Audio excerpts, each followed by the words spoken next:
할렐루야. 예, 반갑습니다. 오늘도 증거되는 말씀을 잘 듣고 깨달아서 보낸 자를 의심하거나 마음에 교만해서 실족하거나 주의 일을 태만히 해서 천국 시민권을 빼앗기는 어리석은 자 한 사람도 없기를 예수님의 이름을 간절히 축원합니다. 예, 이 시간 허락하신 하나님 말씀은 마태복음 11장 2절부터 6절까지 봉독해 드리겠습니다. 요한이 옥에서 그리스도의 하신 일을 듣고 제자들을 보내어 예수께 여짜오되 오실 그이가 당신이 오니까 우리가 다른 일을 기다리오리이까? 예수께서 대답하여 가라사대 너희가 가서 듣고 보는 것을 요한에게 고하되 소경이 보며 안전뱅이가 걸으며 문둥이가 깨끗함을 받으며 귀머거리가 들으며 죽은 자가 살아나며 가난한 자에게 복음이 전파된다 하라. 누구든지 나를 인하여 실족하지 아니하는 자는 복이 있도다 하시니라. 마태복음 11장 2절부터 6절까지 봉독해 드렸습니다. 봉독해 드린 말씀을 통해서 예수님으로부터 저주받은 세례 요한이란 제목으로 말씀을 증거하도록 하겠습니다.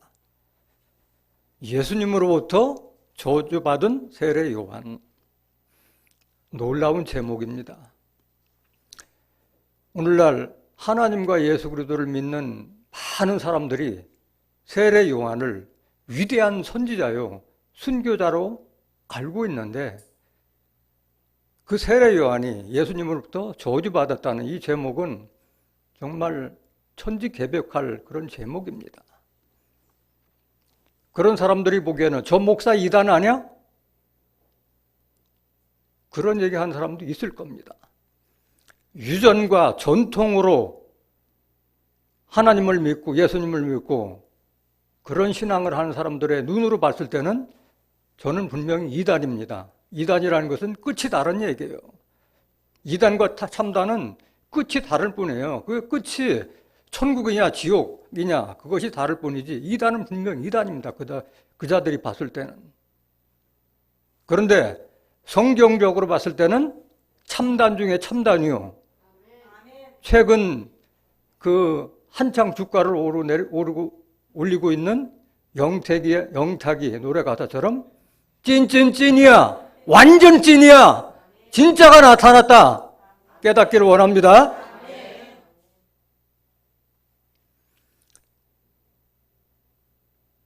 우리가 그 어렸을 때도 퍼즐놀이를 많이 하잖아요. 꼬마들이 퍼즐놀이를 하면은 퍼즐을 다 맞춰야지 완전한 그 모양이 나타나잖아요. 그 퍼즐 한 조각을 가지고 판단하면 돼요, 안 돼요? 그건 장님이 코끼리 만지고 나서 코끼리가 어떠냐고 물었을 때 대답이 같아요, 달라요? 다 달라요. 배를 만져본 사람들은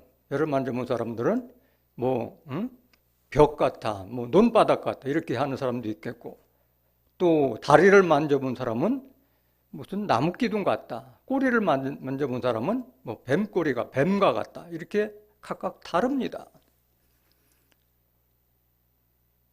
마찬가지 성경을 보지 않고 성경에 세례 요한에 대한 부분적인 내용을 그거를 전체인 양 착각을 해서 위대한 선지자다, 순교자다 이렇게 믿고 있는 사람들이 많습니다.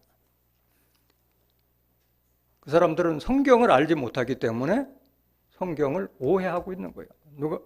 마태복음 22장 29절에 보면 너희가 성경도 하나님의 능력도 알지 못하는 거로 오해하여도다. 오해하고 있는 거예요. 오해.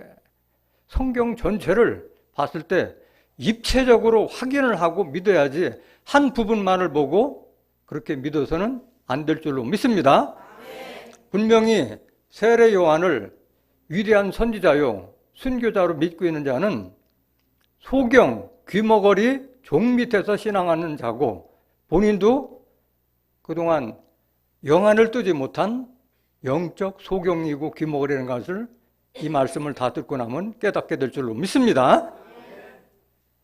성경을 알지 못하면 멸망당할 수밖에 없어요. 우리의 신앙의 집은 반드시 그리스도의 말씀으로 이루어져야 할 줄 믿습니다. 말씀의 집을 짓는 겁니다. 성경 모르면 멸망당한다는 그 성경 구절 한번 보시겠습니다. 베드로후서 3장 16절. 또 그 모든 편지에도 이런 일에 관하여 말하시되, 이 성경이 전부 다 그 신약 성경 뒷부분에 뭐 사도 바울이 쓴 건 대부분 편지 형태로도 기록되어 있잖아요. 그 중에 알기 어려운 것이 더러 있으니 무식한 자들과 어떤 자들? 성경에 무식한 자들, 뭐 일반 세상 학문에 무식하다는 것이 아니라 성경 지식에 무식한 자들과 굳세지 못해서 이리 흔들 저리 흔들 줏대 없는 자들과 다른 성경과 같이 그것도 억지로 풀다가 스스로 멸망에 이르느니라. 성경은 더하지도 말고 빼지도 말고 있는 그대로 전해야 할 줄로 믿습니다. 하늘에서 온 천사라도 이 성경과 이 복음과 다른 복음을 전하면 저주를 받을 것이라고 그랬어요. 갈라디아서 1장 8절 한번 보실까요?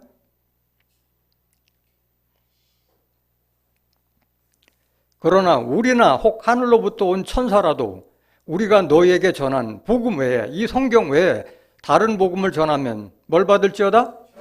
저주를 받을지어다.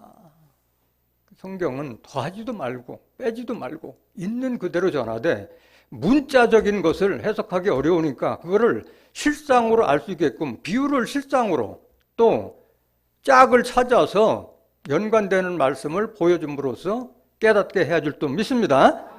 계시록 22장 18절. 더하는 자와 빼는 자는 어떤 저주를 받는가 보시겠습니다. 내가 이 책의 예언의 말씀을 듣는 각인에게 증거하노니 만일 누구든지 이것들 외에 더하면 하나님이 이 책에 기록된 재앙들을 그에게 더하실 터이요, 만일 누구든지 이 책의 예언의 말씀에서 제하여 버리면 하나님이 이 책에 기록된 생명나무와 및 거룩한 성에 참여함을 제하여 버리시라. 축복을 받지 못한다는 거예요. 그래서 우리는 성경을 볼 때 부분적으로 보지 말고 입체적으로 확인해야 할 줄로 믿습니다. 고린도전서 13장 9절 한번 보실까요? 우리가 부분적으로 알고 부분적으로 예언하니 온전한 것이 올 때는 언제?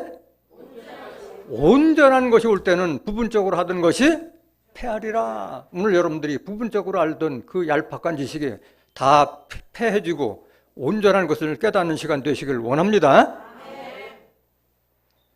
소경이 소경을 인도하면 둘 다 구덩이에 빠진다고 그랬어요. 마태복음 15장 14절 한번 보겠습니다. 그냥 두어라. 저희는 소경을 인도하는 자로다. 만일 소경이 되어 소경을 인도하면 둘이 다 구덩이에 빠지리라 하신대. 인도자가 소경이면 따라가는 자도 소경이기 때문에, 소경을 인도하는 자이기 때문에 둘 다 구덩이에 빠질 수밖에 없는 거예요. 인도자가 소경이라도 따라가는 자가 영안이 떠지면은 거기 돌이킬 수가 있는데, 같이 소경이 되면은 둘 다 구덩이에 빠질 수밖에 없는 줄 믿습니다.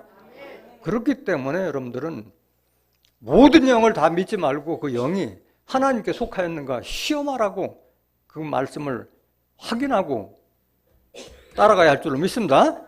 요한일서 4장 1절에 영들을 다 믿지 말고 시험하라. 그 인도자가 증거하는 것이 과연 성경적이냐 아니냐를 꼭 확인해야 할 줄로 믿습니다. 오늘날 이 소경된 인도자가 누구냐? 소경이고 귀머거리가 누구를 가리켜 소경이라 하느냐? 이사야서 42장 18절 한번 보실까요? 너희 귀머거리들아 들으라.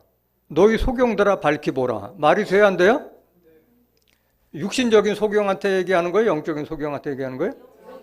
영적인 소경, 영적인 귀머거리한테 하는 얘기지 귀머거리가 어떻게 들어요? 19절. 소경이 누구냐? 내 종이 아니냐? 소경이 누구라고요? 하나님 종이라고 하는 자들, 2000년 전에 예수님께서 이미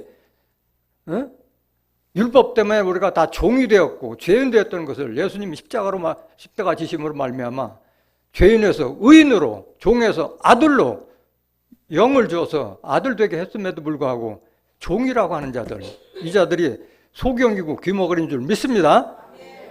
누가 나의 보내는 사자같이 귀머거리겠느냐? 누가 나와 친한 자같이 소경이겠느냐? 누가 여호와의 종같이 소경이겠느냐? 여호와의 종이 소경이라는 거예요. 20절. 네가 많은 것을 볼지라도 유의치 아니하며 귀는 밝을지라도 듣지 아니하노다. 이게 영적 소경이고 영적 귀머거리는 거예요. 성경을 봐야 되는데 유의치 않다는 거예요. 살피지 않고 간다는 거예요. 21절. 여호와께서 자기의 의로우심을 인하여 기쁨으로 그 교훈을 크게 하며 존귀케 하려 하셨으나, 우리에게 성경 준 거는 성경 깨달아서 복 받고 은혜 받게 하기 위해서 준 건데 유의치 않는다는 거예요.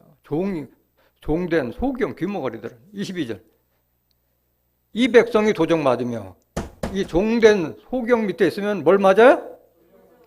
영원히 도적 맞는다. 영원히 육신적 도적이 아니라 영혼을 도적당하고 있다는 것을 깨닫지 못하고 있다는 거예요. 탈취를 당하며 다 굴 속에 잡히며 옥에 갇히도다. 노략을 당하되 구할 자가 없고 탈취를 당하되 도로 주라 할 자가 없도다. 계속 보세요. 너희 중에 누가 이 일에 귀를 기울이겠느냐? 누가 장례사를 삼가 듣겠냐? 이런 귀머거리 소경한테 언제 이 심판과 환란이 기록된 계시록에 대한 말씀을 듣겠느냐 이거야. 장례사는 계시록을 얘기하는 거잖아요. 앞으로 어떻게 이루어지겠다. 하나님의 섭리와 뜻이 어떻게 종지부를 찍는지 그런 거를 들어볼 기회가 있겠느냐 이거야. 장례사를 듣겠느냐. 24절. 야곱으로 탈취를 당케 하신 자가 누구냐? 이스라엘을 도적에 붙인 자가 누구냐? 여호와가 아니시냐? 누구 섭리야? 하나님 섭리예요. 미련한 자들, 무식한 자들 멸망당하게 하는 것도 다 하나님 섭리라는 걸 깨닫기 원합니다. 우리가 그에게 범죄하였도다. 백성들이 그 길로 행치 아니하며 그 율법을 순종치 아니하였도다. 그래서 구원받는 것도 심판받는 것도 다 하나님의 섭리 안에서 이루어진다는 것을 깨닫기를 원합니다. 종들은 결코 하나님의 뜻을 알지 못해요. 요한복음 15장 15절.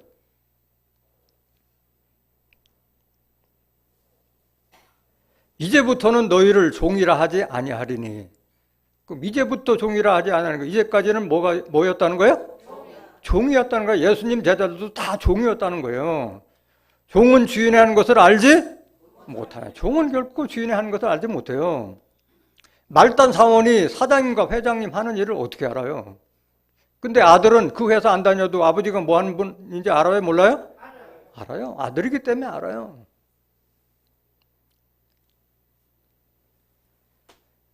그러면은 지금 이 시간부터는 과연 세례 요한은 어떻게 탄생됐으며 어떻게 예수님을 만나서 세례를 줬으며 세례 이후에 과연 예수님한테 그 부탁받은 길 예비자로서 사명을 감당했는지 안 했는지, 세례 요한이 왜 옥에 갇혔으며 어떻게 죽었으며 또 예수님으로부터 무슨 저주를 받았는지 확인해야 돼요? 말아야 돼요? 확인해야 할 줄로 믿습니다. 하나씩 살펴보도록 하겠습니다. 먼저 세례 요한이 어떻게 탄생됐는지 탄생 배경부터 알아보도록 하겠습니다. 누가복음 1장 5절.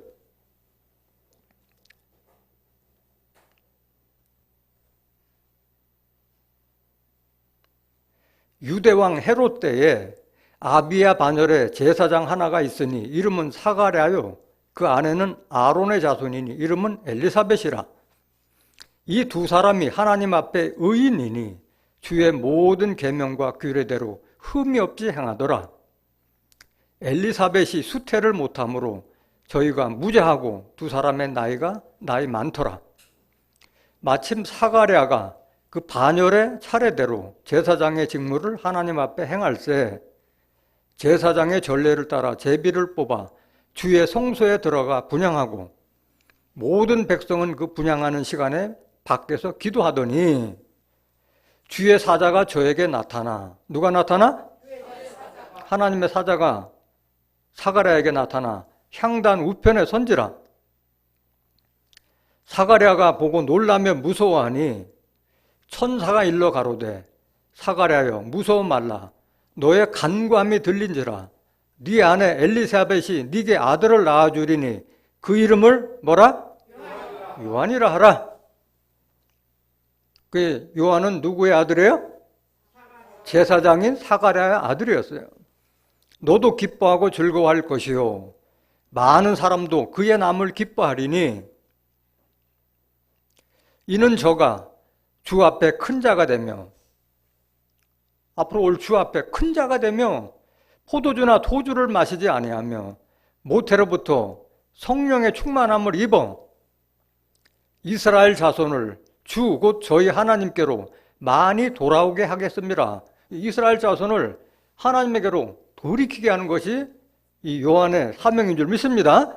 17절 저가 또 엘리야의 심령과 능력으로 주 앞에 앞서가서 아비의 마음을 자식에게 거스리는 자를 의인의 슬기에 돌아보게 하고 주를 위하여 세운 백성을 예비하리라. 세례 요한의 사명은 엘리야 심령으로 와서 엘리야의 능력과 그 심령으로 아비의 마음을 자식에게 또 거스리는 자를 의인에게 슬기에 돌아오게 하고 하나님을 위하여 세운 백성들을 예비하는 길 예비자의 사명자로 온 줄로 믿습니다.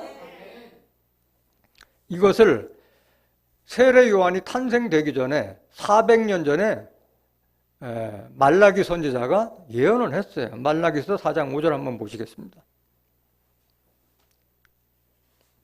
보라 여호와의 크고 두려운 날이 이르기 전에 내가 선지 엘리야를 너에게 보내리니. 선지 엘리야를 보낸다는 것은 엘리야는 이미 오래전에 다 죽은 자였지만은 다시 보낸다는 것은 영을 보낸다는 뜻인 줄로 믿습니다. 엘리야의 심령을 보낸다는 뜻이에요. 그가 아비의 마음을 자녀에게로 돌이키게 하고 자녀들의 마음을 그들의 아비에게로 돌이키게 하리라. 돌이키지 아니하면 두렵건대 내가 와서 저주로 그 땅을 칠까 하노라 하시니라. 이 말라기 예언대로 세례 요한은 탄생된 줄로 믿습니다. 그 탄생된 세례 요한이 예수님과 만나기 전에 어떤 사명을 감당했는지, 과연 세례 요한은 무슨 일을 했는지 한번 보시겠습니다. 마태복음 3장 1절. 그때 세례 요한이 이르러 유대 광야에서 전파하여 가로되 회개하라 천국이 가까웠느니라 하였으니 저는 선지자 이사야로 말씀하신 자라 일렀으되 광야에 외치는 자의 소리가 있어 가로되 너희는 주의 길을 예비하라 그의 첩경을 평탄케 하라 하였느니라. 이사야 선지자가 이렇게 예언한 대로 하고 있는 거예요. 세례 요한이. 4절. 이 요한은 약대 토롯을 입고 허리에 가죽띠를 띠고 음식은 메뚜기와 석청이었더라.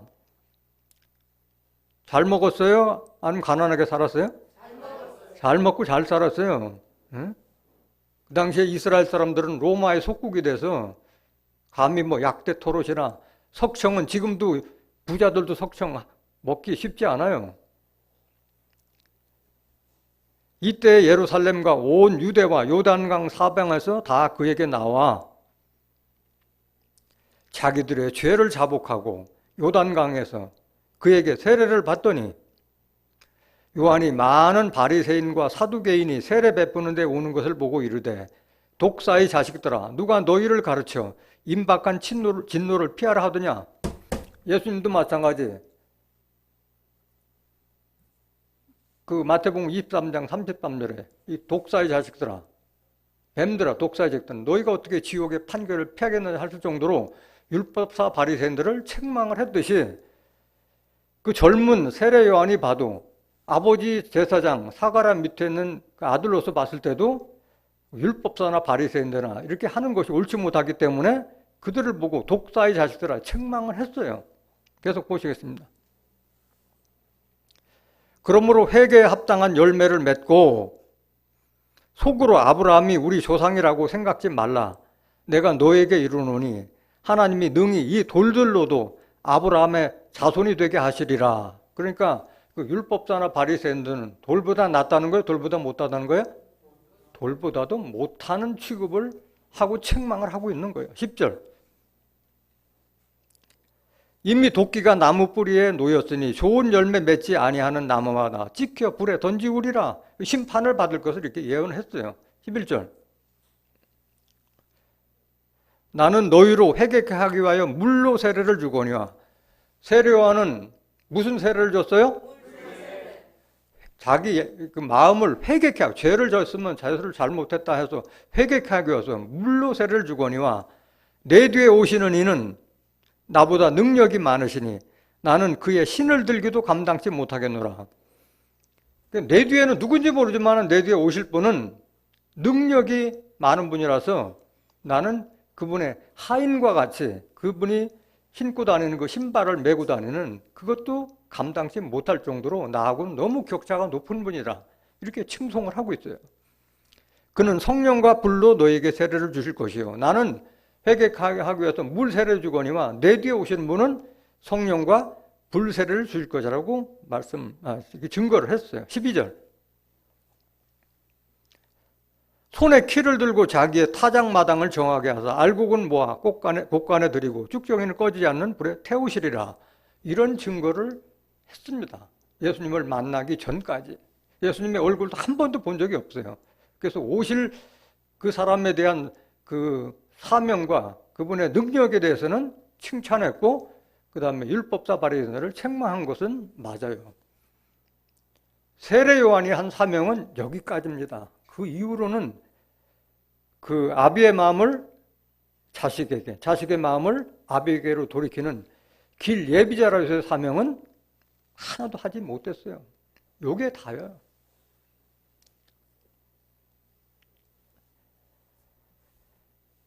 이사야서 40장 한번 보실까요? 여기 이사야는 어떻게 예언했는가? 이사야 40장 3절.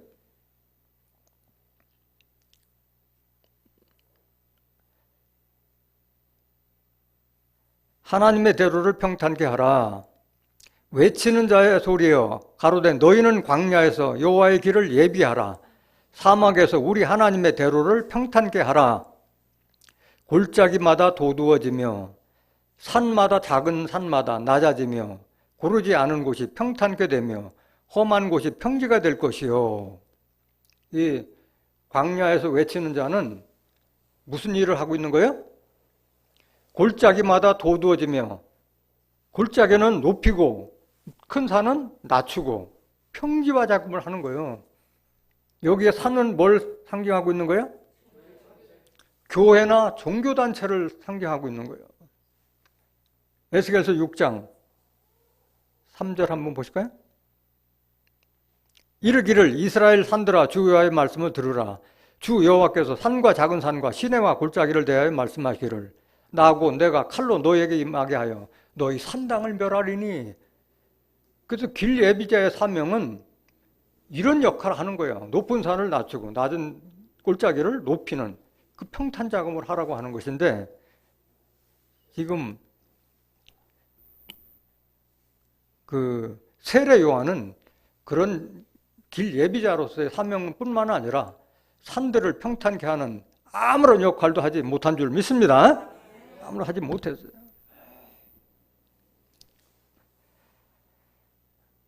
그럼 예수님께서 세례 요한은 나는 물로 세례를 준대 내 뒤에 오는 분은 불과 성령으로 세례를 주실 분인데 누가 높다는 거예요? 예수님의 그 성령과 불로 세례를 주는 거지 자기보다는 훨씬 더 큰 사명을 할 걸 알았는데, 그럼에도 불구하고 왜 예수님이 세례요한테 와서 세례를 받았느냐? 그 이유가 뭐냐? 성경에 예언된 대로 둘이 세례요한과 합해서 하나님의 의를 나타내기 위해서 예수님께서 먼저 숙이고 세례를 받은 줄 믿습니다. 그래야만이 세례를 줘서 불과 성령이 임하는 것을 보면은 하나님의 아들이라는 것을 증거하는 것이 세례 요한의 사명이기 때문에 그렇게 한 거예요. 마태복음 3장 13절 한번 보시겠습니다. 이때 예수께서 갈릴리로서 요단강에 이르러 요한에게 세례를 받으려 하신대. 이해가 안 되는 얘기잖아요. 내 뒤에 오는 분이 능력이 나보다 뛰어난데 오히려 예수님께서 나오니까 14절 요한이 말려 가로되 내가 당신에게 세례를 받아야 할 터인데 당신이 내게로 오시나이까. 세례 요한도 알아요 몰라요? 예수님이 나보다 능력이 더 뛰어나다는 걸 알아서 내가 가야 될 텐데 어떻게 당신이 오시나이까 이렇게 겸손하게 얘기했어요. 15절 예수께서 대답하여 가라사대 이제 허락하라. 우리가 이같이 하여 모든 의를 이루는 것이 합당하니라 하신데 요한이 허락하니라. 그래서 세례 요한과 합해서 하나님의 뜻을 이루는 것이 하나님의 섭리라는 것을 예수님께서 알려주신 줄 믿습니다. 의를 이루는 것이 합당하니라 해서 예수님께서 세례를 받게 해서 성령 임하는 것을 보고 세례 요한으로 하여금 이분이 정말 메시아다 하는 것을 알려주게끔 하기 위해서 그렇게 했던 거예요. 16절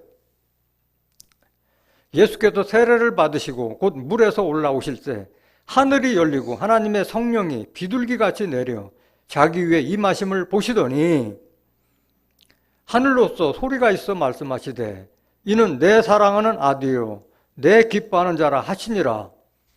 세례 요한도 들었어요? 못 들었어요?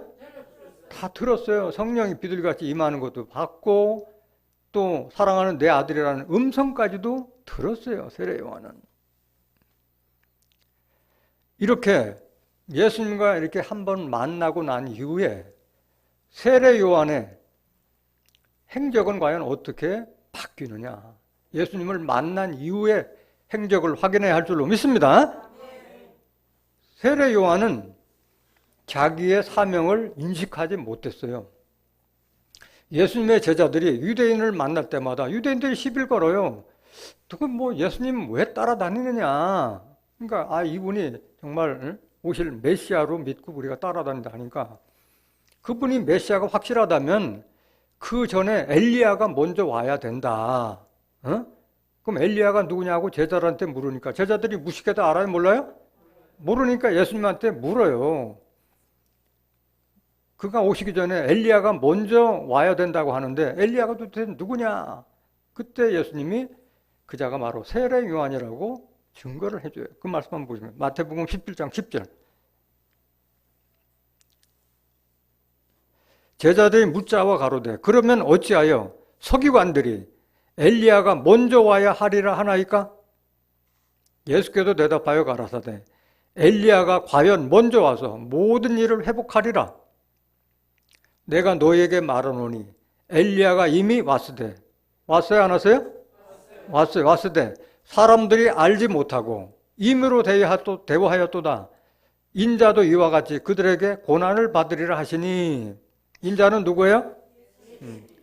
사람들이 그 엘리야를 임의로 대하지 나도 그들에게 고난을 받을 것을 이미 암시적으로 알려줬어요. 13절 그제야 제자들이 예수의 말씀하신 것이 세례 요한인 줄을 깨달으니라. 그때서야 그리스도가 오시기 전에 엘리야가 먼저 온다고 그랬는데 그 엘리야는 세례 요한인 것을 알았어요. 그래서 뭐 유대인들이나 서기관, 바리새인, 율법자 만날 때마다 바로 엘리야는 세례 요한이다 하니까 유대인들이 또 세례 요한을 찾아가서 물어요.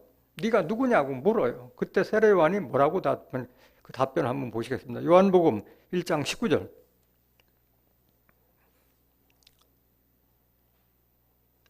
유대인들이 예루살렘에서 제사장들과 레위인들을 요한에게 보내요. 네가 누구냐? 물을 때 요한의 증거가 이러하니라. 요한이 드러내어 말하고 숨기지 아니하니 사실대로 말했다는 거예요. 요한은 드러내야 하는 말이 나는 그리스도가 아니라 한데 맞아요? 틀려요?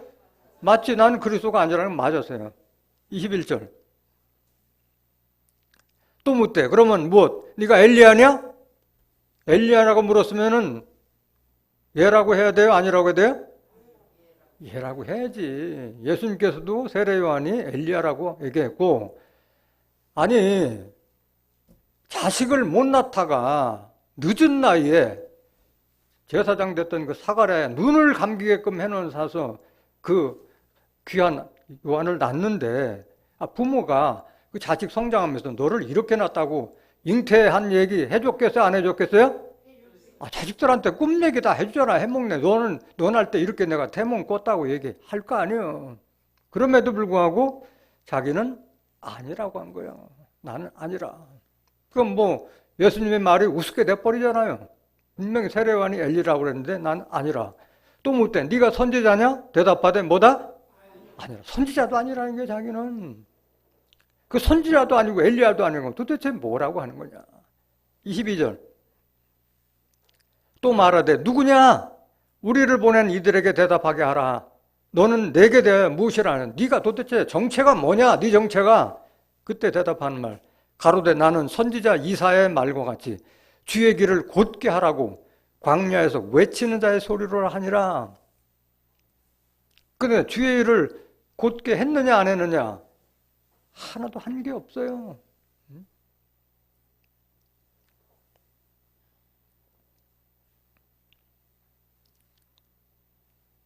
누가복음 1장 17절 한번 보세요. 다시 한번 보시겠습니다. 그 요한이 탄생됐을 때 이렇게 엘리야의 심령으로 왔더래요. 저가 또 엘리야의 심령과 능력으로 주 앞에 앞서가서 아비의 마음을 자식에게 거스린 자를 의인의 슬기에 돌아오게 하고 주를 위하여 세운 백성을 예비하리라.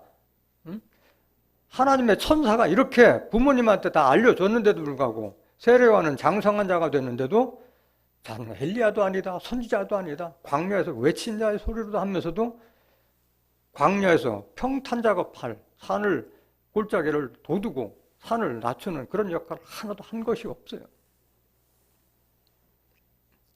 더욱이 자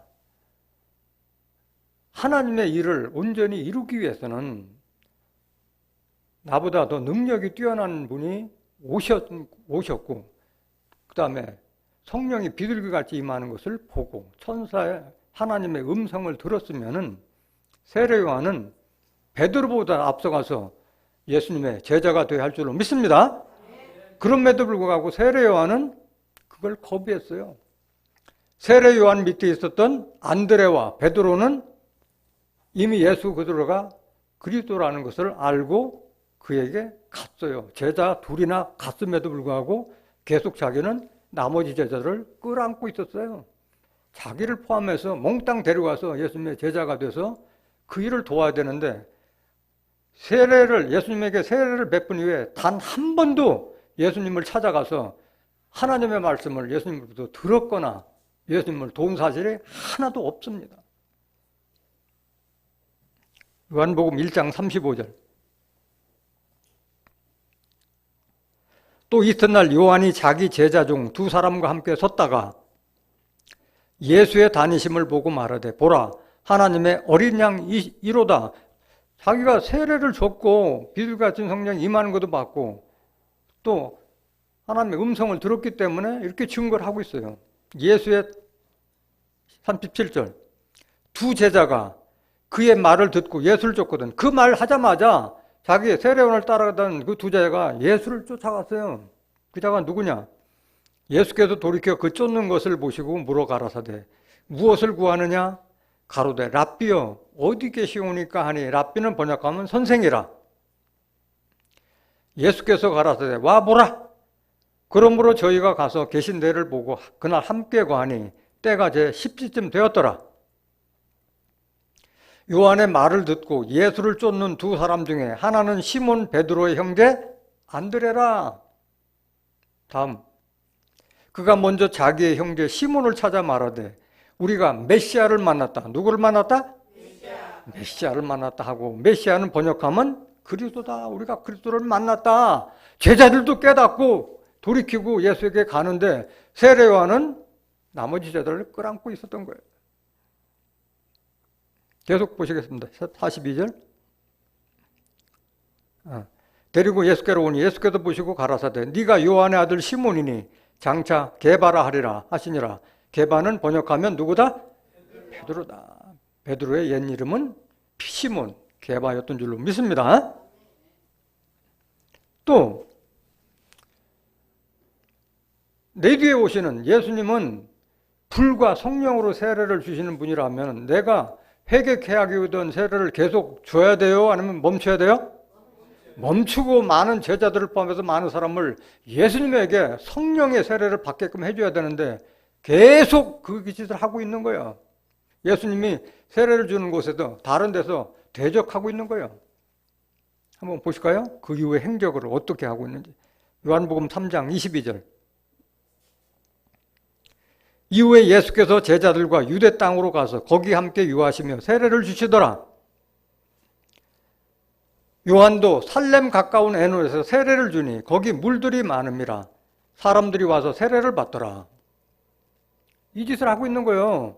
예수님 세례 주면은 자기 세례는, 회개케 하는 세례는 멈춰야 되는데 막 대적하고 있는 거예요.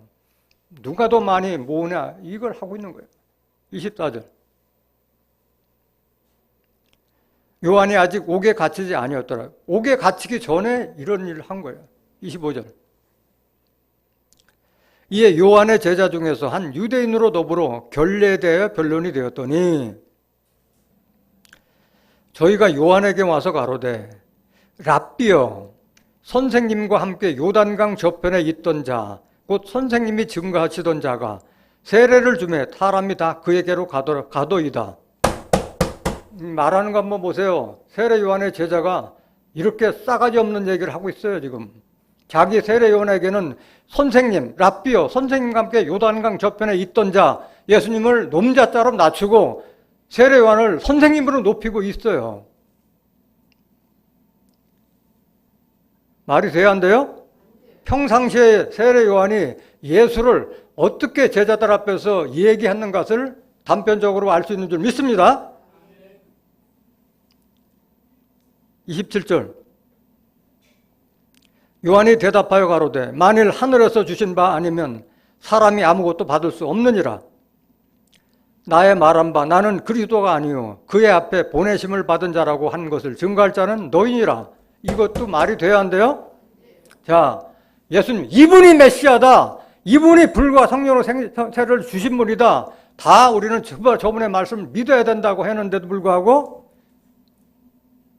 자기는 그의 신들매도 감당치 못할 회개케 하는 세례를 주는데 그의 앞에 보내심을 받은 자라고 증거할 것은 너희니라. 너희들은 나를 나타내라. 자기를 나타내는 것을 제자들한테 강요하고 있는 이런 교만한 자였어요.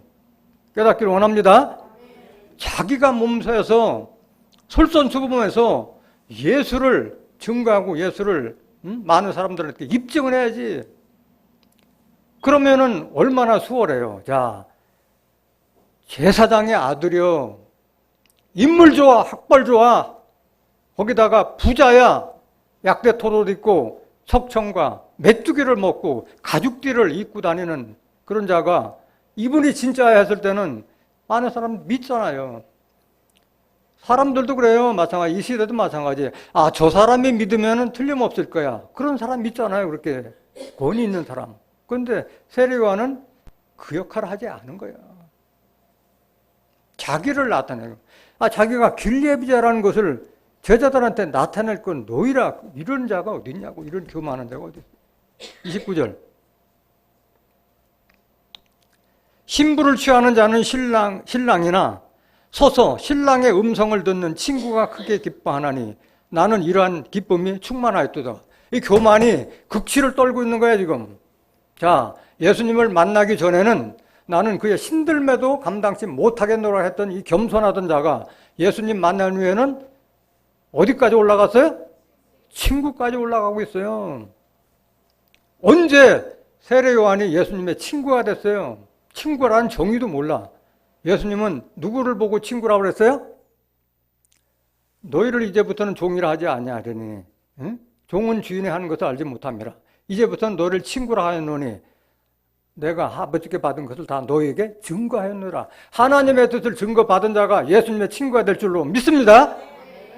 한 번도 세례 이후에 예수님으로부터 가르침을 받지 못한 자가 예수님과 친구의 격으로 지금 자기를 높이고 있다는 거예요. 요한복음 15장 15절 다시 한번 보실까요?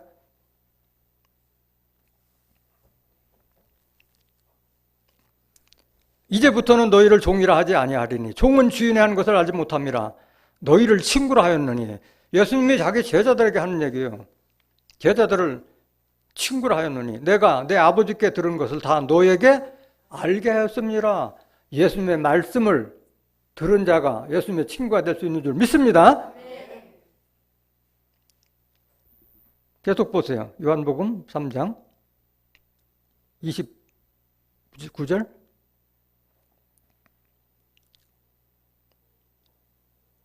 그러고 나서 그는 흥하여야 하겠고 나는 쇠하여야 하리라 하니라. 엄청 겸손한 것 같지만은 이 말의 속뜻은 뭐예요? 시샘과 질투에서 하는 말이에요. 아니, 내가 길리에비자로서 예수님을 도와서 가장 앞장서서 길리에비자를 했으면은 같이 흥하는 것이 맞는 거잖아요. 그런데 그는 흥하여야 했고 나는 쇠해야 하리라. 자기 입에 말이 씨가 돼서 그대로 된 거예요. 말이 씨가 돼서. 겸손이 아닌 거예요. 이거는 희생과 질투에서 나온 말이에요. 베드로보다도 먼저 수제자가 될 수 있는, 천국 시민권을 가장 먼저 받을 수 있는 그런 여러 가지 최고의 조건을 가졌음에도 불구하고 전혀 그 사명을 감당치 않고 자기를 나타내려고 했던 자예요.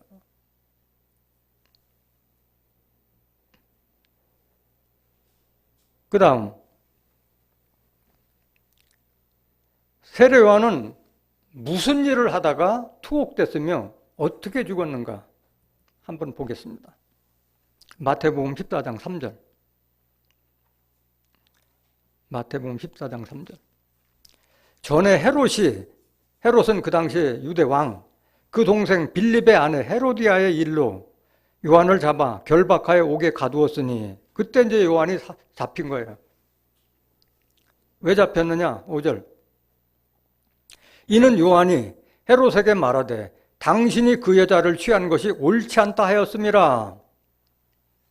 세례 요한이 뭐 때문에 옥에 갇혔어요? 순교자의 역할을 하다가, 아니, 그 하나님의 뜻과 하나님의 섭리를 위해서 일하다가 잡혀간 거예요? 아니면 왕을 비방하는 모욕죄로 갇힌 거예요? 왕을 비방한 모욕죄로 갇힌 거예요. 하늘의 일을 해야 될 자가 땅의 일에 있는 왕비, 왕 하는 일을 비방하다가 옥에 갇힌 거예요. 뭐냐? 소탐대실한 거예요. 하나님의 일을 하는 자가 왜 땅의 일에 있는 왕을 비방하느냐 이거예요.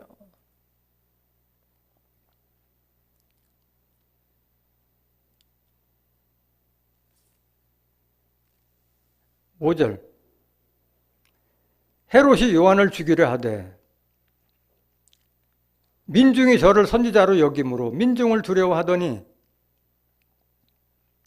마침 헤롯의 생일을 당하여 헤로디아의 딸이 연석 가운데서 춤을 추어 헤롯을 기쁘게 하니 헤롯이 맹세로 그에게 무엇이든지 달라는 대로 주겠다 허락하거늘 그가 제 어미의 시킴을 듣고 가로되.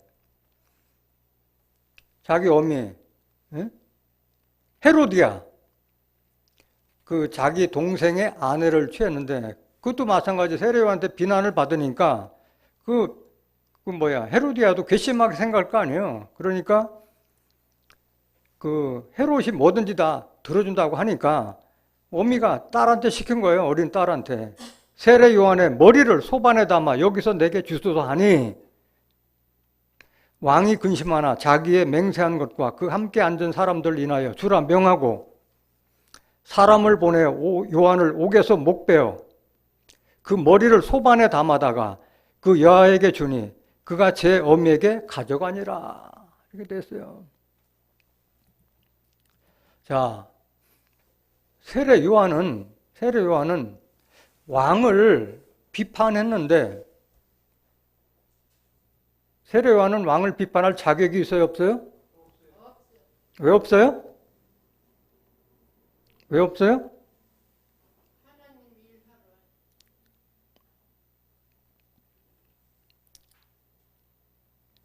보세요. 비판할 때는 자기가 깨끗해야 돼요. 자기가 남을 비판할 때는 자기가 깨끗해야 되는데 자기 깨끗하지 않은 게 한번 그 말씀 한번 보시겠습니다. 마태복음 7장 1절. 비판을 받지 아니하려거든 비판하지 말라. 너희의 비판하는 그 비판으로 너희가 비판을 받을 것이요 너희의 헤아리는 그 헤아림으로 너희가 헤아림을 받을 것이니라. 어찌하여 형제의 눈 속에 있는 티는 보고 내 눈 속에 있는 들보는 깨닫지 못하느냐. 보라, 네 눈 속에 들보가 있는데 어찌하여 형제에게 말하기를 나로 네 눈 속에 있는 티를 빼게 하라 하겠느냐. 이 말씀에서 세례 요한의 눈 속에 있는 들보가 뭐예요? 왜 세례 요한은 왕을 비방할 자격이 없는 거예요? 하나님의 일을 하는 자가, 하나님의 사명을 받은 자가 어떻게 땅 일을 하는 자를 가지고 자기 사명도 망각하고 자기 신분도 사명, 신분 다 망각한 상태에서 자기 사명도 망각한 상태에서 어떻게 남을 비판하냐 이거예요. 보세요. 예수님은 왜 헤로드 왕이 자기 동생의 아내를 취한 거에 대해서 예수님은 왜 그걸 정당하게 봐서 얘기를 안 한 거예요? 아니잖아요. 예수님도 똑같이 받고 또 그 당시에 이스라엘이 로마의 속국이 되었음에도 불구하고 왜 예수님은 그걸 안타깝게 생각을 안 하겠어요? 그렇지만 예수님은 민족 해방운동 하지 않았잖아요. 왜? 사람들을 바꿔서 그 사람들을 의식을 바꿔서 사람들을 바꾸려고 했지 민족 해방운동 하지 않았어요. 그렇기 때문에 오히려 그 이스라엘을 핍박하고 구속했던 로마가 기독교 국가로 바뀌었잖아요. 더 큰 사명을 위해서 작은 걸 가지고 하면 안 되지. 오늘날도 보면 목회 작업을 하는 자들이 영웅 심리에 얽매여 가지고 정치를 비난한다거나 나서 가지고 자기의 성도들을 데모군중에 가입시킨다든가 그 코로나의 위험 속으로 들어가게 한다든가 목회자가 할 일이 아닌 줄 믿습니다.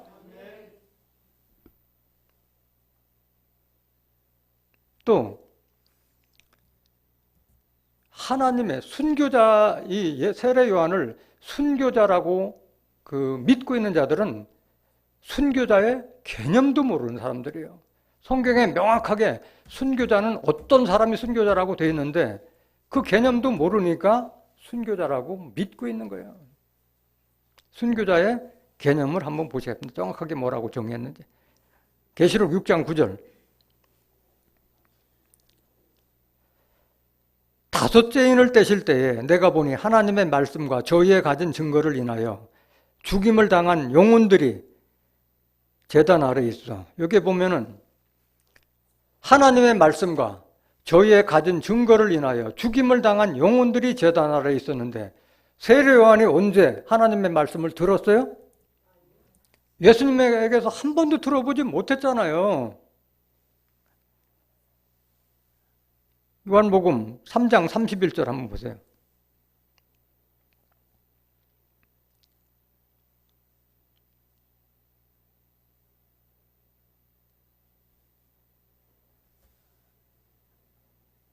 위로부터 오시는 이는 만물에 계시고 땅에서 난 이는 땅에 속하여 땅에 속한 것을 말하느니라. 하늘로서 오시는 이는 만물에 계시나니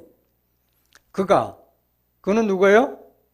예수님이 그 보고 들은 것을, 그 하늘에서 보고 들은 것을 증거하되 그의 증거를 받는 이가 있다 없다? 이렇게 예수님께서 말씀하셨는데 한 번도 예수님을 만난 적이 없는데 세례 준 이후에 무슨 하나님의 말씀을 위해서 못 배웠느냐고 세례 요한이. 계시록 20장 4절 한번 더 보실까요? 어떤 자가 순교자인지.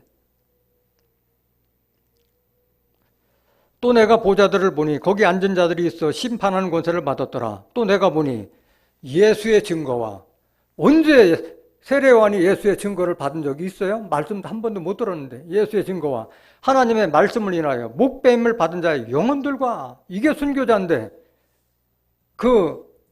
자기가 비방하던 왕과 왕비와 딸의 그 책략에 의해서 개중을 당하면 세례 요한을 순교자로 믿고 있는 거야.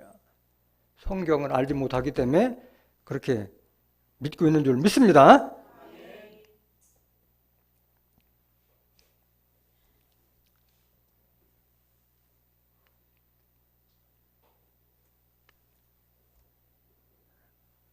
그랬던 세례 요한이 어땠나 한번 보셔야 합니다. 마태복음 14장 3절부터 다시 한번 보시겠습니다.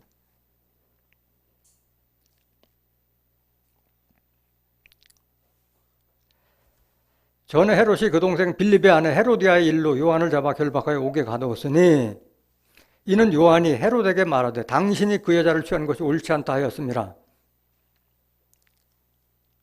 이 헤롯이 요한을 죽이려 하되 민중이 저를 선지자로 여김으로 민중을 두려워하더니 마침 헤롯의 생일을 당하여 헤로디아의 딸이 연속 가운데서 춤을 추어 헤롯을 기쁘게 하니 헤롯이 맹세로 그에게 무엇이든지 달라는 대로 주겠다 허락하거늘 그가 제 어미의 시킴을 듣고 가로되 세례 요한의 머리를 소반에 담아 여기서 내게 주소서 하니 왕이 근심하나 자기의 맹세한 것과 그 함께 앉은 사람들 인하여 주라 명하고 사람을 보내어 요한을 옥에서 목베어 그 머리를 소반에 담아다가 그 여아에게 주니 그가 제 어머니에게 가져가니라. 요한의 제자들이 와서 시체를 가져다가 장사하고 가서 예수께 구하니라. 예수께서 들으시고 배를 타고 떠나사 따로 빈들에 가시니 무리가 듣고 여러 고을로부터 걸어서 쫓아간지라. 세례 요한이 죽었다는 얘기 듣고 예수님이 대꾸해야 하네요? 아무런 대꾸 안 했어요.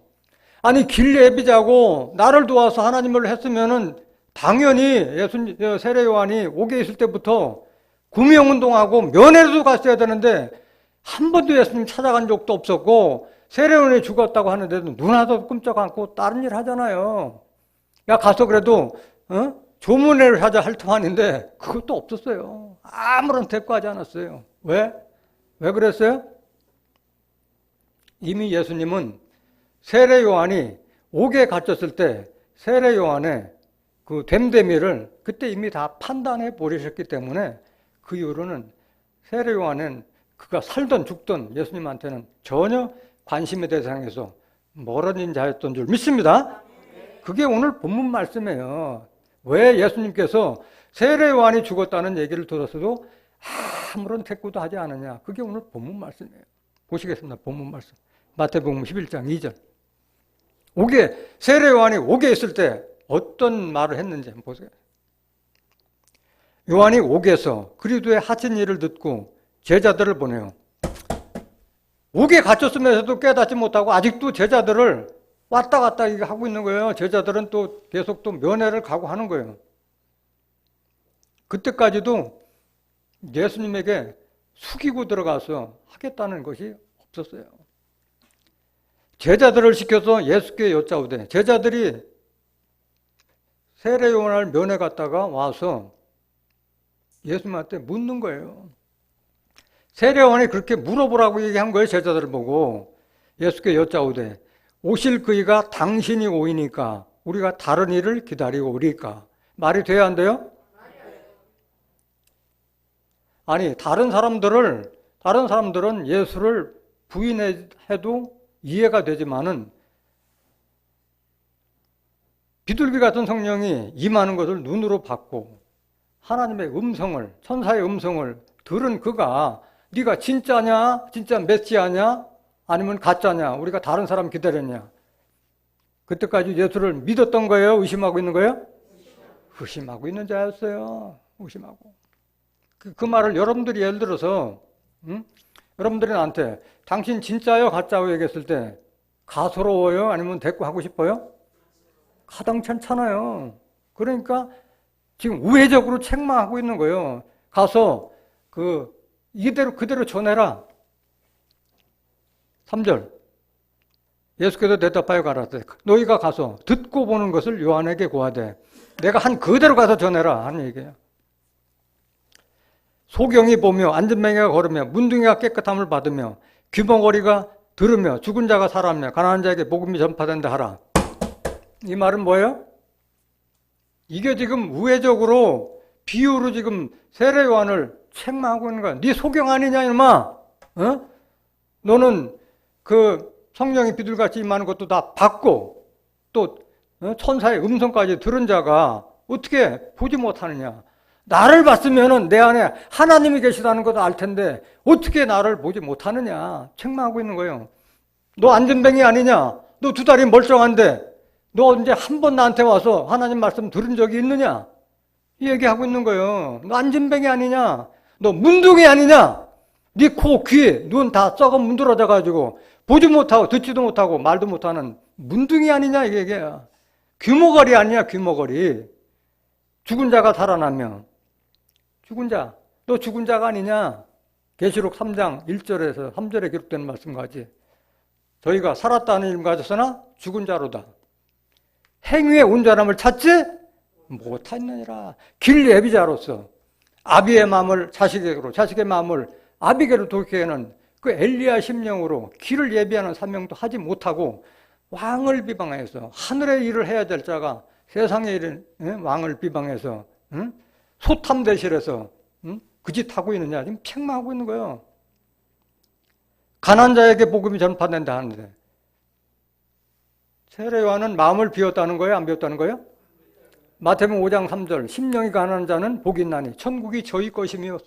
세례요한은 아직도 마음이 부자요. 자기는 제사장의 아들이요. 또 약대 토로도 있고 뭐 아쉬울 게 없어요. 그러니까 그때까지도 자기 마음을 비우고 예수님을 선생님이나 아니면 그 인정을 메시아로 인정을 하지 않은 거예요. 가난한 자에게 복음이 전파된다 하라. 그러니까 천국 복음을 듣지 못한다는 거예요. 세례요한은. 6절 누구든지 나를 인하여 실족하지 않은 자는 복이 있도다 하시니라. 세례요한은 실족했다는 거예요? 안 했다는 거예요?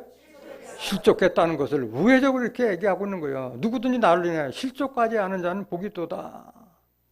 실족했다는 거예요. 너 나를 잘못 봤다. 사람 볼 줄 모른다. 벌써 다 판단해버린 거예요. 예수님께서는. 17절 그러고 나서 제자들도 책망해요. 예수님의 제자들 중에서도 우리 그 예수님이 진짜인가? 아니면 세례는 진짜인가? 왔다리 갔다리 한 제자가 있었어요. 책망해요. 가로되 우리가 너희를 향하여 피리를 불어도 너희가 춤추지 않고 우리가 애곡하여도 너희가 가슴을 치지 아니하였다 함과 같도다. 왜 여기가 나와? 마태복음 11장 7절 저희가 떠나매. 이제 그렇게 그 세례 요한의 제자들이 예수님께 물었던 자들이 떠나매 예수께서 물에게 요한에 대해 말씀하시되 너희가 무엇을 보려고 광야에 나갔더냐? 광야에 외치는 자의 소리를 들으러 갔더냐? 너희들 바람에 흔들리는 갈대냐? 왜 흔들거리느냐? 지금 제자 책망하는 거예요. 예수님 제자들. 8절 그러면 너희가 무엇을 보려고 나갔더냐? 부드러운 옷 입은 사람이냐? 부드러운 옷을 입은 자들은 왕궁에 있느니라. 그 약대 털옷 입은 자 그 자 보러 갔느냐? 그 외형적인 모습만 보러 갔느냐? 그런 자들은 왕궁에 많다. 쎄버렸단 말이야. 왜? 제대로 사람 못 보고 왔다리 갔다니 책망하고 있는 거야. 9절 그러면 너희가 어찌하여 나갔더냐? 선지자를 보려더냐? 옳다. 내가 너에게 이르노니 선지자보다도 나은 자니라. 지금 누구를 지켜 세우는 거예요? 세례원의 육신의 모습을 얘기하는 거예요. 선지자보다 나은 자니라. 기록된 바 보라 내가 내 사자를 네 앞에 보내노니 저가 내 길을 내 앞에 예비하리라 하신 것이 이 사람에 대한 말씀이니라. 그 자가 길 예비자의 사명도 맞다. 11절 내가 진실로 너에게 말하노니 여자가 낳은 자 중에 세례 요한보다 큰 이가 일어남이 없도다. 육신적으로 따졌을 때는 제사장의 아들이요. 가문, 혈통, 학문, 또 부요. 거기 부족할 게 없어요. 육신적으로. 그래 중요한 것은 그러나가 중요한 거예요. 그러나는 반전이에요. 반전. 그러나 천국에서는 극히 작은 자라도 저보다 크니라. 천국에 예를 들어서 100명까지만 들어가. 마지노선이 100명이야. 제일 쪽말이 들어가면 100명인데 극히 작은 자, 가장 끝에 천국에 들어갈 자도 세례 요한보다는 크니라. 이게 축복이에요, 저주예요? 이보다 더한 저주가 어디 있어요? 요한복음 14장 6절에 내가 곧 길이요 생명이 나로 말미암지 않고는 아버지께로 올 자가 없느니라고 했는데 이보다 더 큰 저주가 어딨냐고. 그럼에도 불구하고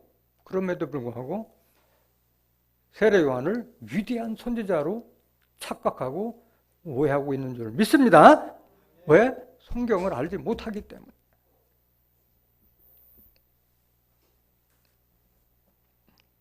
그럼 도대체 세례 요한은 왜 예수님께 세례를 준 이후에 그렇게 겸손했던 자가 마음이 바뀌었느냐? 왜 세례 요한은 그렇게 실족하고 예수님으로부터 천국 들어가지 못할 자라고 저주까지 받았느냐? 그 원인이 어디 있는가? 알아봐야 할 줄로 믿습니다. 세례 요한은 예수님의 겉모습을 본 거예요. 외모를 봤어요. 비교가 안 돼요.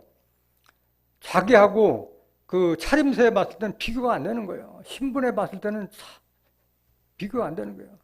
예수님은 가장 천한 자들이 사는 갈릴리 나사렛 동네, 거기는 거지촌과 같이 가장 그 생활이 빈궁한 자들이 거기 살았기 때문에 빌립이 나다니엘에게 가서 우리가 메시아를 만났다. 그게 예수다 얘기하니까 나다니엘이 말이야. 나사렛에서 무슨 선한 자가 나겠느냐 해서 나사렛 동네를 아주 천한 우스운 동네로 알고 있는 그곳에서 예수님을 태어났고, 다니는 것도 예수님께서 뭐 좋은 옷 입은 것도 아니고 누더기 같은 옷 입고, 그 다음에 먹는 것도 제자들이 동네에서 구걸에다가 먹고, 그런 걸 봤을 때 세례 요한은 수긍이 안 되는 거예요. 자기 눈으로 봤을 때. 육신의 눈으로 봤기 때문에 그런 거예요. 더욱이 예수님의 그 모습이 우리가 성화나 이런 거 봤을 때는 아주 잘생기고 미남이고 키도 크고 거룩하게 보이는데, 실질적으로 예수님의 그 모습을 환상으로 본 이사야가 본 모습이나 또는 예수님과 직접 군병들과 대화하는 내용을 봤을 때는 예수님은 그렇게 외모로 풍채가 뛰어난 분이 아니었어요. 그 말씀 한번 먼저 확인해 보겠습니다. 이사야 선지자가 환상과 이상으로 예수님의 본 모습 한번 보시죠. 이사야서 53장 1절. 우리의 전한 것을 누가 믿었느냐? 여호와의 팔이 누게 나타났느냐? 그는 주 앞에서 자라나. 지금 이사야가 예수님에 대한 환상을 본 거예요. 그는 주 앞에서 자라나기를 연한 순 같고 마른 땅에서 나온 줄기 같아서 고운 모양도 없고 풍채도 없은즉 우리의 보기에 흠모할 만한 아름다운 것이 없도다. 육신적으로 흠모할 것이 없다. 3절. 그는 멸시를 받아도 사람에게 실어버린 바 되었으며 간구를 많이 겪었으며 질고를 아는 자라. 마치 사람들에게 얼굴을 가리우고 보지 않음을 받는 자 같아서 멸시를 당하였고 우리도 그를 귀히 여기지 아니하였도다. 육신적으로 봤을 때는 예수님의 모습이 그렇게 잘난 모습이 아니라는 것을 알 수 있는 줄 믿습니다. 이거는 이상으로 보는 거예요. 실물이 아니에요. 그럼 실물을 본 그 군병들은 예수님을 어떻게 봤느냐? 요한복음 8장 53절 한번 보실까요? 너는 이미 죽은 우리 조상 아브라함보다 크냐? 또 선지자들도 죽었거늘 너는 너를 누구라 하느냐? 예수께서 대답하시되 내가 내게 영광을 돌리면 내 영광이 아무것도 아니오니와 내게 영광을 돌리시는 이는 내 아버지시니 곧 너희가 너희 하나님이라 칭하는 그이시라. 너희는 그를 알지 못하되 나는 아노니 만일 내가 알지 못한다 하면 나도 너희같이 거짓말쟁이가 되리라. 나는 그를 알고 또 그의 말씀을 지키노라. 너희 조상 아브라함은 나의 때 볼 것을 즐거워하다 보고 기뻐하느니라. 예수님이 이 말을 하셨어요. 너희 조상 아브라함은 나의 때 볼 것을 즐거워하다가 보고 기뻐했나 이 말을 하니까 뭐라고 하느냐. 57절. 유대인들이 가로되 네가 아직 50도 못 되었는데 아브라함을 보았느냐. 예수님을 몇 살로 봐요? 이건 두 가지 뉘앙스가 있어요. 하나는 네가 아직 50도 못한 새파란 30대 젊은이가 어떻게 아브라함을 보였느냐 이런 말도 되지만 또 한편으로 봤을 때는 네 얼굴 행물 봤을 때 아주 최대한 쳤을 때 50 정도 뭐 볼까 말까 한데 아브라함을 봤느냐, 이런 두 가지 뉘앙스가 있어요. 그만큼 예수님은 겉모습은 하나님의 일을 하느라고 고뇌에 찬 그런 모습으로 인해서 육신적으로 봤을 땐 그렇게 흠모할 만한 그런 인물은 아니었다는 것을 간접적으로 알 수 있는 줄 믿습니다. 세례요한은 육신적으로 예수님을 보다 보니까 교만했던 거예요. 그렇기 때문에 넘어지고 실족한 거예요. 잠언서 16장 18절. 교만은 패망의 선봉이요 거만한 마음은 넘어짐의 앞잡이니라. 자기 죽을 때까지도 예수님을 인정하지 않고 의심하고 있었잖아요. 그런 미련한 자가 있어요.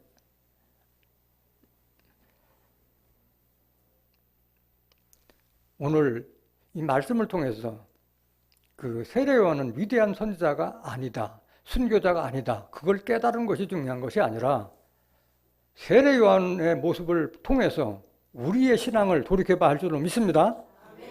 나는 과연 아직도 보낸 자를 믿지 않는, 의심하고 있는 자는 아닌지, 나는 육신의 잘난 맛으로 교만하고 있지는 않은지, 나는 지금 이 시대에 세상 사람들이 알지 못하는 귀한 천국 비밀을 아는 자로서 하나님께서 먼저 택해서 불렀던 그 이유가 뭔지, 내가 담당해야 될 사명이 뭔지 나는 제대로 알고 있는지, 나는 과연 여호와의 일을 태만히 하고 있지는 않는지, 아니라는 자는 아닌지 자기의 신앙을 비춰봐야 할 줄로 믿습니다. 그래야지 넘어지지 않는 거예요. 실족하지 아니하라면은 부르심과 택하심을 굳게 하라고 그랬어요. 왜 나 같은 보잘것없는 사람을 하나님께서 먼저 불러서 이 귀한 말씀을 듣게 했는가, 그걸 깨달아야 할 줄로 믿습니다. 베드로후서 1장 10절. 그러므로 형제들아 더욱 힘써 너의 부르심과 택하심을 굳게 하라. 너희가 이것을 행한 즉 언제든지 실족지 아니하리라. 아, 하나님이 부족한 나를 미리 택해서 불렀구나. 그거를 인식했을 때 실족지 않는 거예요. 11절. 이같이 하면 우리 주 곧 구주 예수 그리스도의 영원한 나라에 들어감을 넉넉히 너에게 주시리라. 이런 약속을 하고 있는 거예요. 부르심과 택하심을 굳게 잡고 믿는 자 되길 원합니다. 여러분들을 창세전에 택했다고 말씀하셨어요. 이거 에베소서 1장 3절.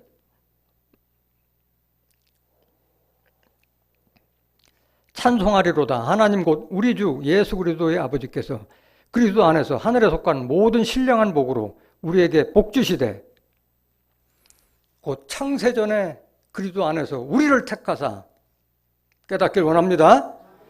우리로 사랑 안에서 그 앞에 거룩하고 흠이 없게 하시려고 기쁘신 뜻대로 우리를 예정하사 예수 그리스도로 말미암아 자기의 아들들이 되게 하셨으니. 여러분들은 부르심과 택하심을 확실하게 인식해서 세례요한과 같이 소경이요 귀머거리요 안전뱅이와 같은 자가 없기를 원합니다. 아모스 6장 1절 한번 보실까요?